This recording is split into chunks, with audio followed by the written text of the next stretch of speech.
What's going on, guys? Welcome back to the channel. I hope everybody's having a great day. As you can see, we're out here in the garage working on my 24 Road Glide, getting it ready for Daytona Bike Week. Yes, I am literally 4 days away from loading this bike up in the trailer and heading down to sunny Florida from Michigan. Gonna be down there for like 10 days down in Daytona for Bike Week, so I'm really looking forward to that. But I'm very stressed out because I have 4 days left to finish this bike and get it sitting how I want it for Daytona. So I'm super stressed out because I'm waiting on parts, I'm waiting on powder coat, and I just don't have a lot of time. Working a full-time job, doing this YouTube stuff on the side, it's definitely a lot of work. So I'm definitely stressing out trying to get this bike ready for Daytona Bike Week, but I think I can pull it off, and I'm gonna bring you guys along with me as I go. So in today's video, I wanted to show you guys a few things that I did to my Road Glide that you guys could potentially do to your bike if you like it. And they're honestly cheap mods. So I wanted to bring them to the channel and show you guys what I did to my 24 Road Glide. So let's hop into the video and I'll show you guys what I did. Alright guys, so as you saw in the title, yes, I did spray paint my 2024 Road Glide, and I'll show you what components I did spray paint, and I'll get into why I spray painted these components here in just a second. But yeah, enough of me talking. I'm going to show you guys what I painted and how it looks on the Road Glide, and you guys can comment down below and let me know if you guys like the way it looks. Let's go ahead and show you guys what I painted. Alright guys, so starting up front here, as you can see, I painted my inner fairing gloss black. What do you guys think about that? I think it looks absolutely killer against the billiard gray. The gloss black was definitely a hit. I contemplated painting it billiard gray color match to match the rest of the bike, but I wanted it to contrast the gray, kind of like the center console is gloss black here, and all of the other gloss black components on the bike. I felt like the inner fairing needed to be gloss black. If you guys don't remember, this is what the factory fairing looks like. This is John's bike. You've seen this on the channel before. We're getting everything staged up and ready to go down to Bike Week, so that's why his bike's still in my garage. But anyway, this is what the inner fairing looks like from the factory. It's this flat black color, and it honestly doesn't go with the bike at all. When you have all these gloss black accents on the bike, they really needed to go with a gloss black inner fairing, just like they did on the older specials. Like my 19 came with the gloss black inner fairing, and it just looks so nice on there. But don't look at this too much. It is filthy. It's dusty, dirty. I haven't cleaned it in a long time because I've been concentrating on my turbo bike to get it ready for Bike Week. So anyway, I just wanted to show you guys that yes, I did have my inner fairing painted gloss black. Now I know some of you are saying there's no way he spray painted the inner fairing gloss black. Well, you're right. I didn't spray paint the inner fairing gloss black. I had it professionally painted by my buddy who paints cars, and I basically took him my factory flat black inner fairing and he prepped it and painted it in his paint booth at work, and it turned out amazing, guys. What do you guys think? Comment down below. Let me know your thoughts on the gloss black painted inner fairing. I definitely think it's a must-have, a must-do. If you guys have a new 2024 and up model, definitely adds some character to the bike.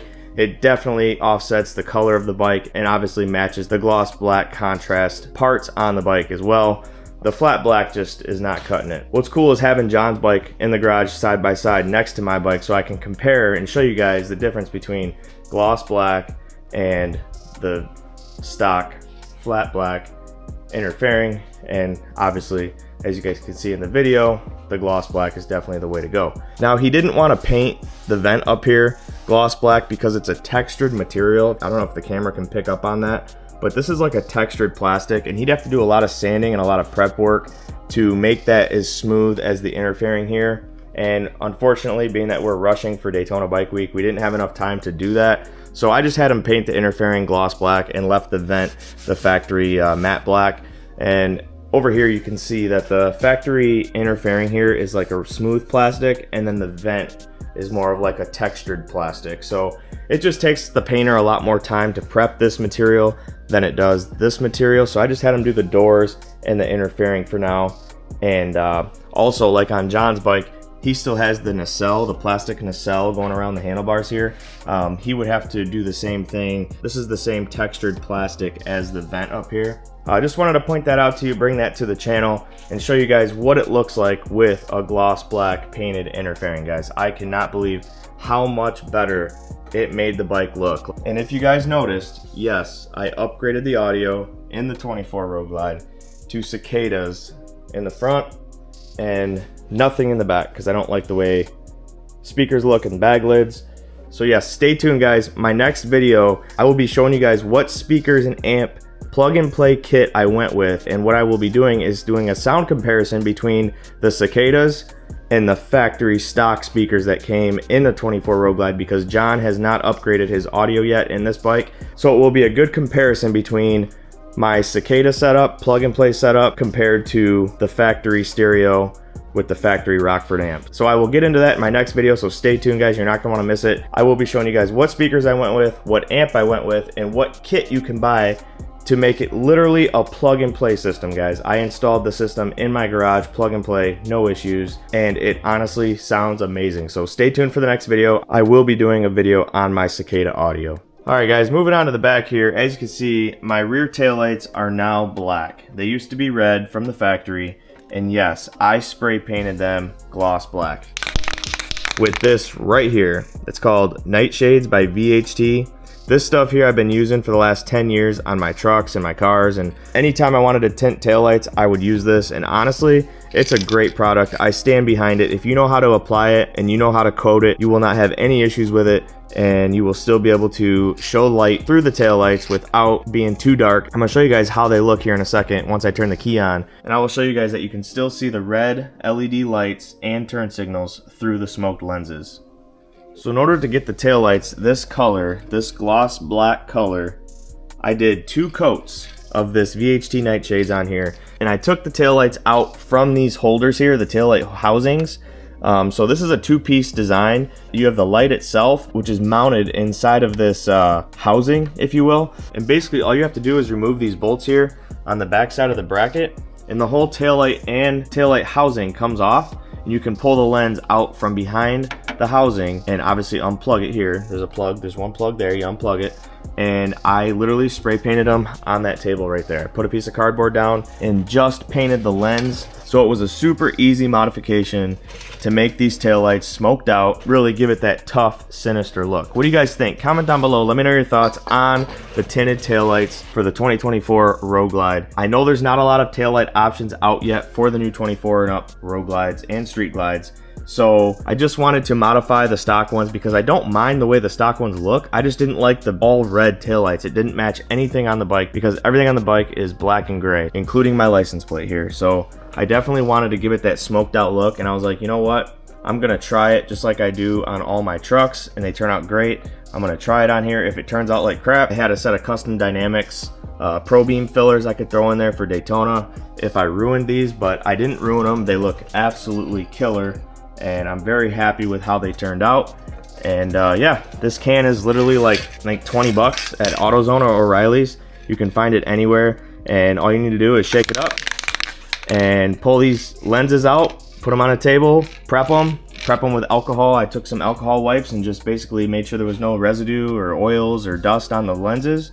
And then I sprayed 2 coats of this, and voila, you have that. So they turned out really good, and I'm very happy with it. And honestly guys, it took me maybe a half hour from start to finish. From pulling the lenses out to painting them to putting them back in was maybe half hour to 45 minutes, and most of that was the dry time on the paint. So definitely recommend doing this if you guys like this look and you guys don't want to spend, you know, $200-300 on a rear taillight setup. And I know there's not many options out there right now for the new 24 and up models. What do you think? Comment down below, let me know your thoughts. All right, so I'm going to show you guys what the taillights look like lit up. Oh, by the way, I installed the LED switches that come on the CVOs. I installed those on here too the other day while I had the bars apart. Check those out, guys.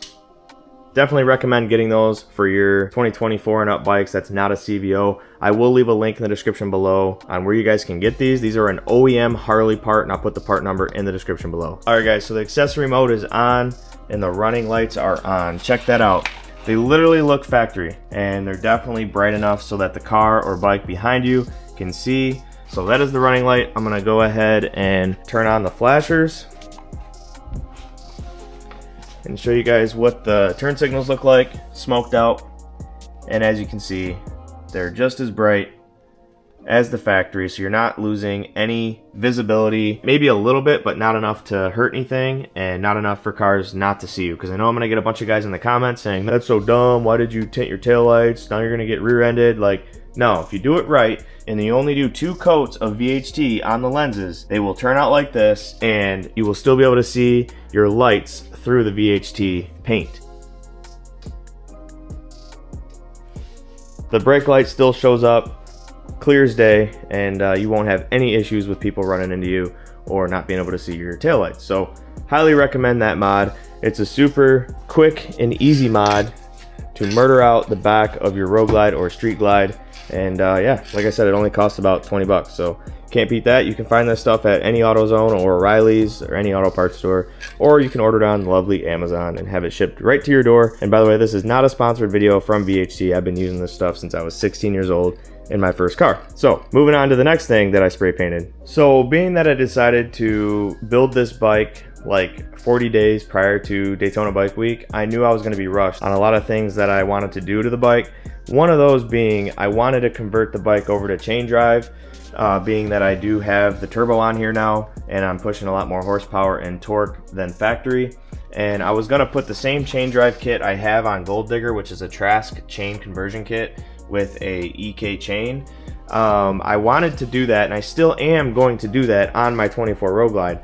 However, I did not have enough time to order the parts and install the chain drive, because it's a lot of work on these bikes. Because what you have to do is pull the outer primary off, you have to pull the compensator off, you have to pull the clutches off, and you got to pull the inner primary off, and then you got to buy a gasket kit and replace all the bolts, and it's just honestly a lot of work. You have to take a grinder and grind the inside of your inner primary so the chain can clear and doesn't hit the cases. There's just a lot to it. It's not a 5-minute job, and honestly I just don't have the time right now to do a chain drive conversion on my 24. So I figured, you know what, let's get all the rest of the parts on there, let's get it down to Daytona, let's have fun in Daytona on the belt drive, and hopefully not hurt it, hopefully not snap a belt, and just kind of baby it down there. And then when I get back from Daytona in the springtime, I will do a chain conversion kit just like I did on Gold Digger, which leads me into why I'm bringing this up in this video. So as you know, the stock pulleys on these bikes are ugly. They're not good looking, and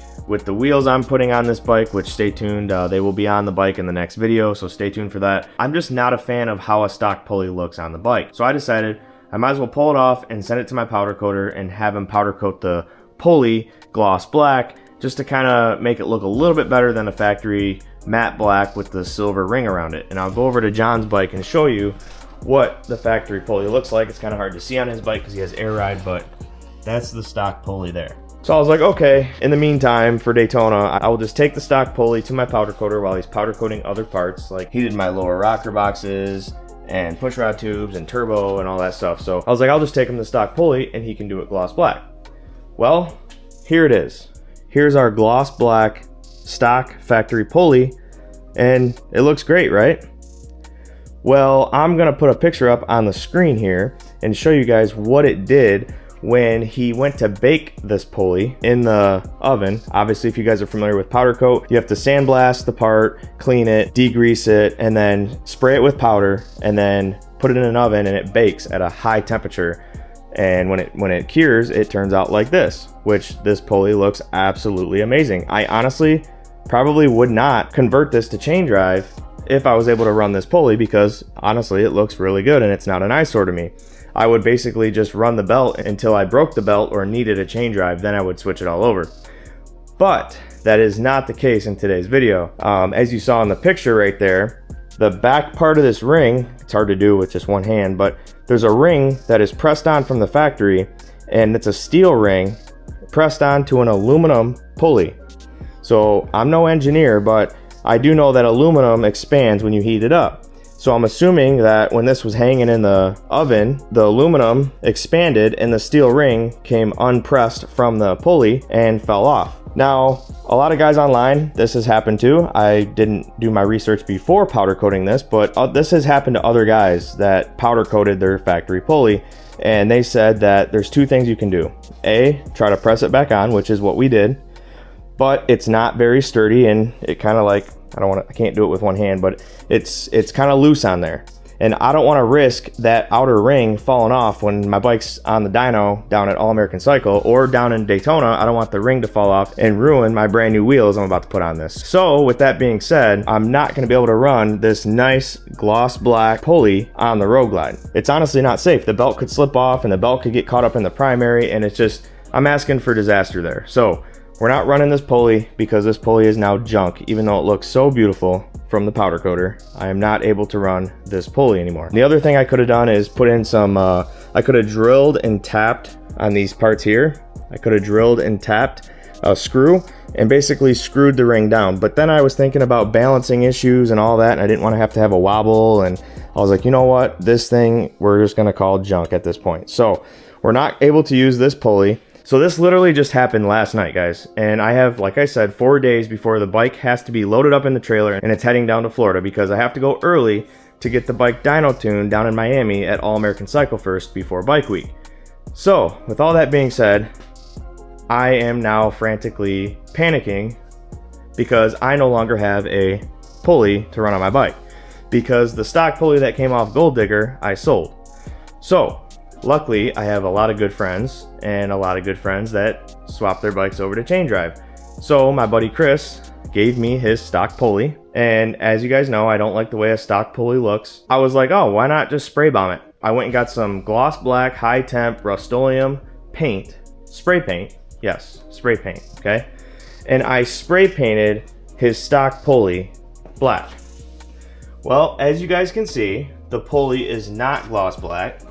And that is because I really screwed up on this. So before you paint anything, you typically prep it, right? Well, I was rushing because I only have 4 days left, and I basically doused this in brake cleaner, cleaned it all up, used some Scotch-Brite pads to kind of scuff it up, rough it up a little bit, and then I hit it with the gloss black Rust-Oleum. Well, when I did that, it had a chemical reaction. I don't know if you can see it in the camera, but it looks terrible. So again, I'm rushing. I don't have time to take this to a sandblaster and totally strip the paint and all that. So I was like, oh, let's go over here and grab this stuff. Yes, Plasti Dip. So I had a bright idea of just saying, okay, we're gonna let the gloss black paint on the pulley dry. And when it dries, I'm gonna hit it with this flat black Plasti Dip. At least it will be black and won't have the silver ring around the pulley that I don't like. And we'll hit it with the Plasti Dip and it'll cover up all those imperfections in the paint from the gloss paint. Well, as you can see, after about 5 coats of Plasti Dip, the pulley still looks like shit. And unfortunately, this is what I'm stuck with for Daytona Bike Week, guys. I know, it literally kills me to throw this pulley on the bike with these imperfections in it. But I don't have enough time to redo this. So if you're down in Daytona for Bike Week, whatever you do, don't get up close on the left side. Whatever you do, stay away from the left side of the bike and don't look at the rear pulley.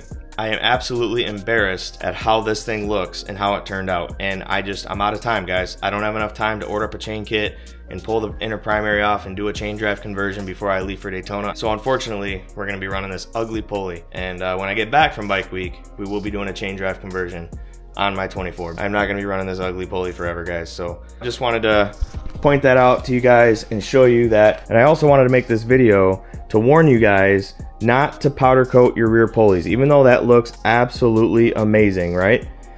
Do not powder coat your stock pulley, because in the curing process, in the baking process, this outer ring comes apart from the pulley itself, and now the pulley is junk. Because I don't trust putting screws in here and having this thing be out of balance or risk having that outer ring come off while I'm riding or on the dyno. So I just want to let you guys know that I was the test dummy and I powder coated the pulley and I ruined the pulley. So they might sell aftermarket pulleys that you can buy that are black, or convert it over to a chain drive like I have here on Gold Digger. One thing I do want to note on the painted interfering is, if you guys have been in the market to buy a painted interfering or a color matched interfering, you guys would know that there's not many options out yet for the new 2024 and up models. There's a couple different companies out there making them. Harley and a few others are making them, but if you guys have looked into it, you would know that they're right around $1,000 for a painted interfering, no matter what color you get. So the reason why I had mine painted is because I didn't want to do the color match. Now, I will advise that if you are going to be color matching the inner fairing and having it done color matched, it might be worth it to pay the $1,000 from these other companies or from Harley to get the factory color matched inner fairing. If you're just going to do gloss black like I did, I highly recommend taking it off and having it painted by a local painter or somebody who is confident in painting that. Plastic can be tricky to paint sometimes, so you have to find a painter that is confident to do the job. I saved over half by having my inner fairing painted gloss black instead of buying one done from Harley or from another company that makes them. But yeah, I just want to let you guys know that I saved a lot of money painting my factory inner fairing gloss black versus buying one already done. Now, I will say that when you buy them already done, some of these companies and through Harley, you get the nacelle and the vent and other components as well. I just got the inner fairing and the doors painted. But anyway, I just wanted to put that out there because I know you guys are probably wondering why I chose to paint it over buy one already painted and send mine in as a core charge. But that's why. But that's gonna do it for today's video, guys. If you liked the video, make sure you hit that thumbs up button. If you're new to the channel, make sure you smash that subscribe button. I greatly appreciate all your support on the channel. I'm really excited about Daytona Bike Week this year. Hopefully get some good riding in. Hopefully there's gonna be good weather down there. If you guys are gonna be down there for Bike Week, make sure you guys hit me up on Instagram at DOOWORK Motorsports. DM me, let me know where you're staying, let me know where you're gonna be. I'm gonna be posting the whole time down there on Instagram and letting you guys know where I'll be at. If you guys wanna meet up with me, buy some merch, whatever, make sure you guys hit me up on Instagram. Speaking of merch, if you guys have not checked out my website yet, make sure you guys check it out. I'll put it up here on the screen and also put a link to it in the description of the video. I've got t-shirts, hoodies, hats, ball caps, beanies, dad hats, trucker hats, flex fits. I got everything on there now, so make sure you guys check that out and get yourself some merch. I have a lot of content coming from Daytona Bike Week, so stay tuned. Make sure you guys subscribe, turn your notification bells on to stay up to date with all my videos. I will be trying to do a daily vlog down there in Daytona this year so that I can bring you guys along with me every step of the way and show you guys what Daytona Bike Week's all about. So that's gonna do it for today's video, guys. As always, guys, thanks for watching, and I'll see you on the next one. Peace!